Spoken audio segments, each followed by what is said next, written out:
గన్నవరానికి సంబంధించి నియోజకవర్గంలో కబ్జాలు కానీ ఎవరైనా ఎదురు తిరిగి ప్రతిపక్షం మాట్లాడుతుంటే వాళ్ళ మీద కేసులు పెట్టడం ఇట్లాంటివి కనిపిస్తూ ఉన్నాయని అక్కడక్కడ చెప్తూ ఉంటారు. దీని మీద మీరే ఉంటారు? కబ్జాలు గన్నవరం నియోజకవర్గంలో లేవండి. ఒక రకంగా వాళ్ళ సొంత ఆస్తిని ఇంకొకళ్ళు కబ్జా చేస్తే ఆ బారి నుంచి ఇడిపించిన సందర్భాలు వల్లభనేని వంశీమోహన్ గారు చేశారు తప్ప ఆయనగా చేసిన వాళ్ళైతే ఎవరు లేరండి. అంటే మిగతా ఆయన బిహేవియర్ కానీ లేదంటే కేసులు పెట్టడం కానీ ఆయనకి వ్యతిరేకంగా మాట్లాడిన వాళ్ళ మీద కేసులు పెట్టి హెరాస్ చేయడం ఇట్లాంటిది ఏమైనా ఉందా? ఆయన మీద వ్యతిరేకంగా మాట్లాడిన వాళ్ళ మీద ఆయన ఎక్కడన్నా కేసు పెట్టినట్టుగానే ఒక రుజువు ఇప్పించండి. చంద్రబాబు నాయుడు గారు చాలా హామీలు ఇచ్చారు కదా. 2014 ముందు చంద్రబాబు గారు 600 హామీలు ఇచ్చారండి. ఎన్నండి 600 హామీలు ఆయన మేనిఫెస్టో 600లో ఖచ్చితంగా 6 కూడా అమలు చేయలేదు. 6 కూడా అమలు చేయలేదు. మహిళలకి మీ బంగారాన్ని ఇడిపించుకోవద్దు, నేను వచ్చి మీకు ఇళ్ళక పంపిస్తాను అన్నాడు. వాళ్ళు ఏం చేశారంటే ఓవర్ డ్యూ అయిపోయినాయి కూడా వాళ్ళు ఉంచేసుకున్నారు. ఈయన వచ్చిన తర్వాత ఒక్కళ్ళకు కూడా రాష్ట్రంలో ఒక్క మహిళకు కూడా ఇంటికి పంపించిన సందర్భం లేదు. తర్వాత రైతులకు లోన్స్ రద్దు చేస్తారన్నారు. ఆయన 5 దఫాలుగా రద్దు చేశారు. ఆ ఇచ్చిన ఒక ఇన్స్టాల్మెంట్ కూడా ఇంట్రెస్ట్ సరిపోలేదు. ఆంధ్రప్రదేశ్ రాష్ట్రానికి రాజధాని లేదంటున్నారు కదా, మరి దీని మీద మీరేమంటారు? రాజధాని నుంచి ప్రజలకు ఒరిగేది లేదు. అది అడ్మినిస్ట్రేటివ్ బిల్డింగ్. అసెంబ్లీ వచ్చేపాటికి ప్రజల సమస్యలు చర్చించుకోవడానికి తప్ప రాజధాని ఇక్కడ ఉండాలి లేకపోతే అక్కడ ఉండాలి అనేది సమస్య కాదు. ప్రజలకు నిజమైన ప్రజల వద్దకు పాలన అంటే వాలంటరీ వ్యవస్థ. అంటే రాజధాని అవసరం లేదా?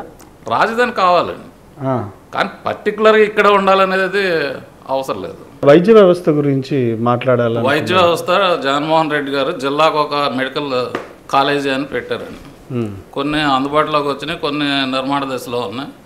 దానివలన ఆంధ్రాకి మెడికల్ స్టూడెంట్స్కి సీట్స్ పెరిగినాయి. యువతకు ఉపాధి ఏమన్నా దొరికిందా ఈ గవర్నమెంట్లో? సచివాలయాల్లో పోస్టులు కానీ వాలంటీర్ వ్యవస్థ వలన 4 లక్షల దరిదాపు ఉద్యోగాలు వచ్చినాయండి. పేదలకి పెత్తందారులకి అనే క్యాప్షన్ తేలుతున్నారు కదా మీ ప్రభుత్వం, అది ఎంతవరకు కరెక్ట్? గతంలో పాలకులు పెత్తందారులే సార్. మాకు అయ్యా ఫంక్షన్ కావాలంటే 2 ముందుకు వెళ్ళి నుంచోవాల్సి వచ్చేది. జనభూమి కమిటీ ముందు కాళ్ళు కట్టుకుని చేతులు కట్టుకుని నుంచోవాల్సి వచ్చేది.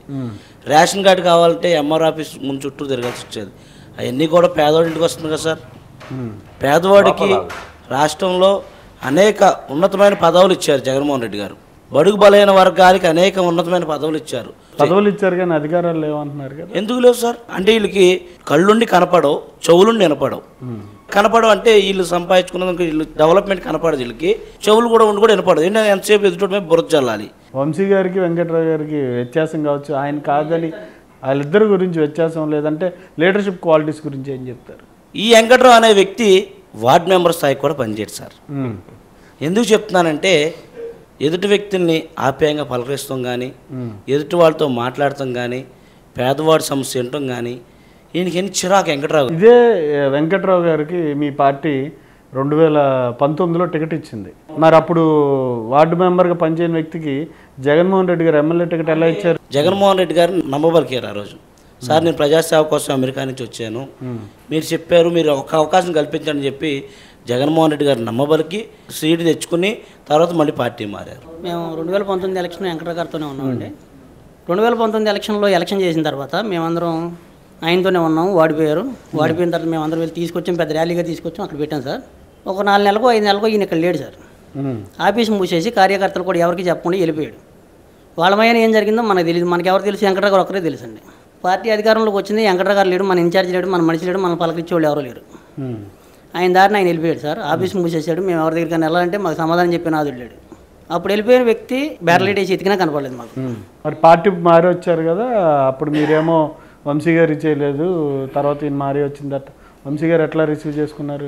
వంశీ గారు అసలు వంశీ గారి మీద లేనిపోయిన నిందలన్నీ చేశారండి.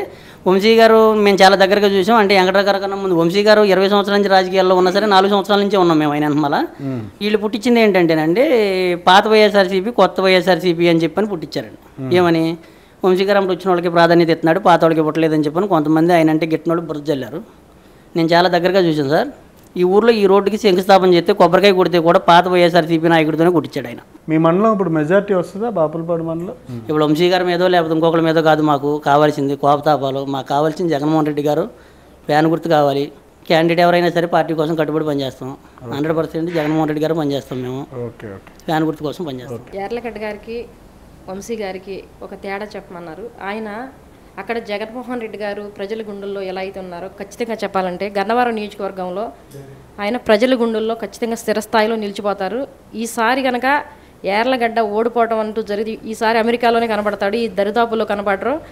ఎవరైనా సరే టీడీపీ నాయకులకి ముఖ్యంగా నేను చెప్తున్నాను, ఆయన మాయ మాటలు మీరు నమ్మి ఆయనకు ఓటేసి మీరు గెలిపిస్తే కనుక ఈసారి చాలా చాలా చెప్తున్నారండి. నేను మట్టి నమ్ముకోవడానికి రాలేదు, లేకపోతే నేను డబ్బు సంపాదించుకోవడానికి రాలేదు, నేను డబ్బులు చూడండి డబ్బు కాదు, ఎంపర్లాట అంటే దేనికి సార్? ఆయన ఒక్కసారి ఇప్పుడు ఓడిపోయారు, ప్రజల్లో ఎక్కడన్నా కనబడ్డారా? ఆయన గన్నవరం నియోజకవర్గంలో ఆయన కనబడ్డారా? అమెరికాలో వెళ్ళిపోయారు, అసలు ఎక్కడ కనబడలేదు. ఇవాళ మళ్ళీ అసెంబ్లీ సీటు వచ్చిన తర్వాత ఇలా జనాల్లోకి ఏదో చెప్పి ఎంపర్లాడుతున్నారు తప్ప ఆయన గెలిచే స్థానం లేదు ఆయనకి. వంశీ గారికి వెంకట్రావు గారికి తేడా ఏంటంటే, చాలామంది ఆయన రాజకీయాల కోసమే వచ్చాడు అనుకున్నారు, కానీ మొట్టమొదటిగా ఆయన చారిటబుల్ ట్రస్ట్ ఏర్పాటు చేసి పేద ప్రజలకు సేవ చేయడం ప్రారంభించారు.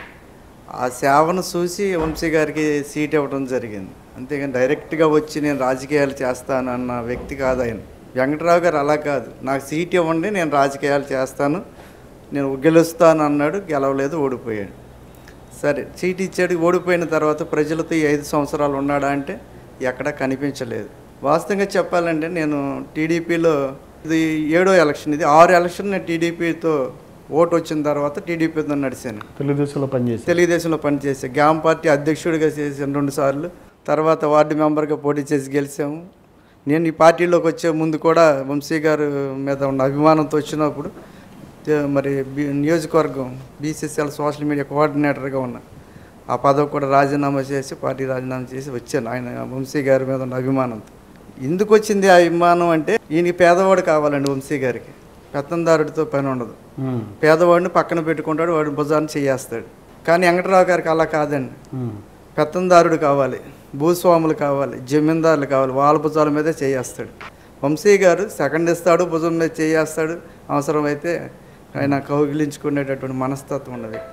గిట్టని వాళ్ళు ఏమంటున్నారంటే, ఆయన రౌడీ అంటున్నాడు ఒకడు ఉంటాడు, లేకపోతే ఆయన్ని నానా రకాలుగా దూషిస్తూ ఉన్నారు.